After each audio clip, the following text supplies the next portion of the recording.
Hi vlog! So for today's video, ako ay may project na tatak sa t-shirt. So ito yung itatatak ko. Ang gagamitin ko proseso sa pagtatatak ay DTF. Ito yung DTF na gagamitin ko. Pina-jump out ko to. Pina-deliver ko. Since wala akong DTF printer.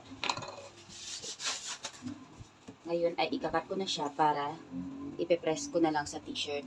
So, naipadala na sa akin ng client natin yung ating t-shirt pero hindi pa kompleto. 16 pieces pa lang yun pero may mga mamaya pa, dadalhin yung iba pa. Bukas na to kailangan kaya kailangan ko na makapagbawas. So, habang hinihintay ko yung iba, tatatakan ko muna itong mga nandito na para makabawas-bawas tayo sa gawain. So, ito na nga. Balik tayo rito. So, ito yung DTF na aking in-order. Kagabi lang ito dumating. Ikakat ko na para ilalapat na lang ng diretso sa ating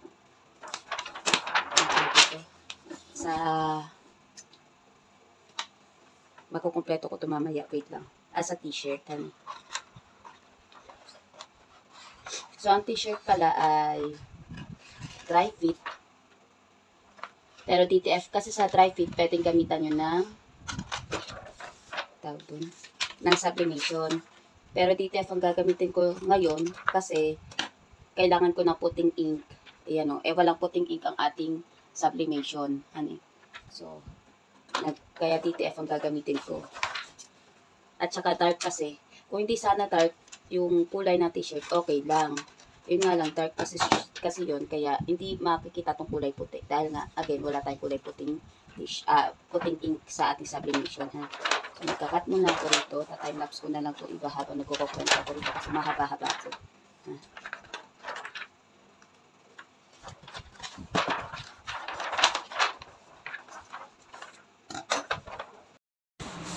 So, pinag-iwa-hiwalay ko na itong mga sizes ng ating mga itatatak kasi nga magkakaiba ng size yung t-shirt kaya magkakaiba rin ng size yung ginawa ko rito sa mga itatatak.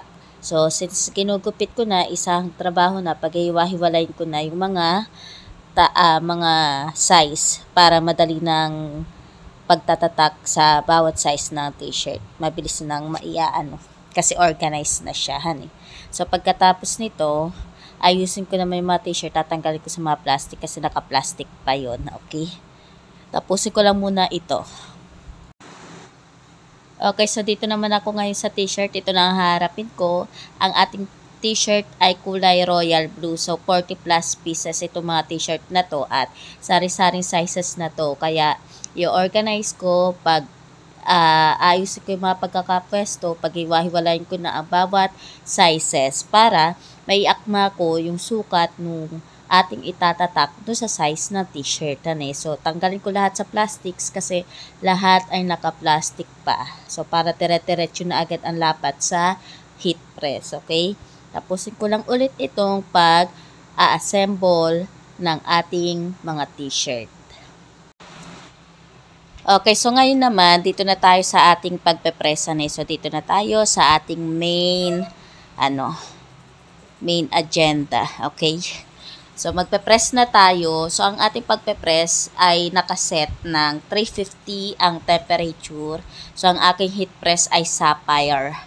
Tawag dyan, natatak niya na sapphire. So, 350 ang aking setting sa temperature. Tapos, yung isa pa, 350 rin. Di ko alam kung ano tawag dun eh. Tapos, ang time ko, tatlo kasi yan eh. Meron tayong pre-press, tapos yung pagpe-press talaga nung ating tatak, tapos meron tayong final press. Sa pre-press natin, 6 seconds lang ako. Tapos sa pagtatatak nung tatak talaga ay 12 seconds. At 6 seconds ulit sa sa pang last press natin. Okay? So ngayon, ayusin natin, dapat pantay yung inyong pagkakalatag dito. Kasi ito aking heat press ay pang A4 lang. Kaya nahihirapan ako minsan mag gitna. So, ang aking basis na lang ay yung basta tantiameter na lang ulit tayo rito, no? So, ang ating t-shirt ay dry fit, So, dry fit yan. Pero, ganun pa rin ang ating setting, ha? So, nag-pre-press na ako ng 6 seconds. Tapos, ngayon, ilalatag na natin yung ating, yung tatatak natin, ha. So, ang palatandaan ko dyan ay 4 na daliri mula do sa neckline, honey. Doon ko ilalagay yung itatatak natin. So, tingnan nyo na lang sa video. Magsusukat ako ng 4 dyan. 4 lang, honey.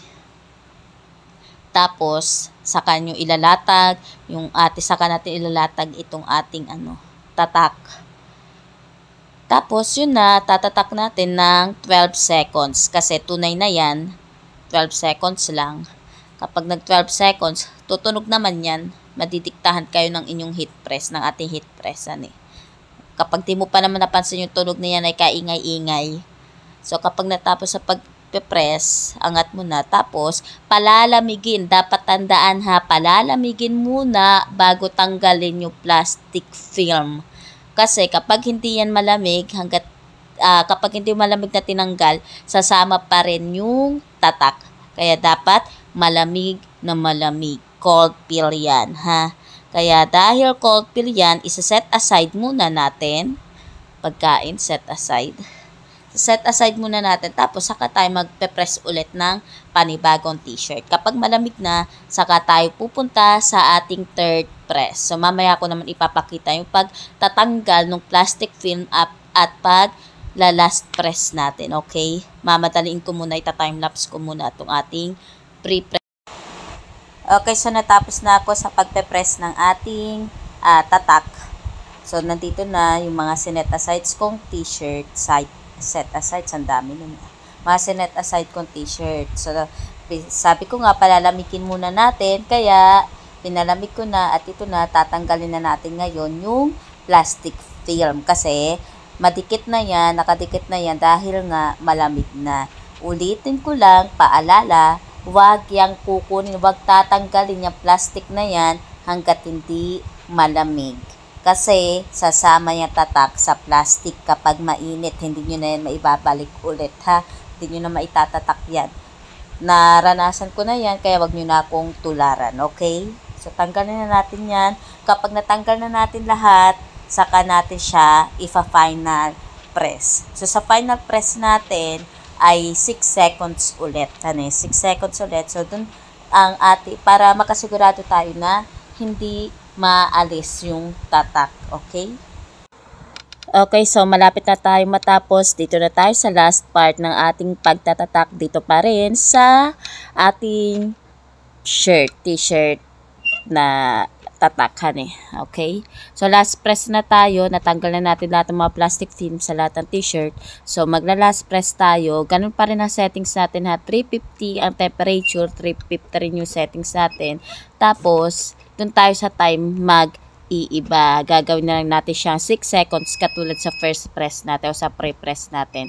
6 seconds lang. Para lang makasigurado tayo na lapat talaga yung tatak sa ating t-shirt. Saka this time pala, gagamitan ko na siya ng ating itong kulay brown na papel. Nakalimutan ko na naman ang tawag ko, anong tawag dito sa papel na to.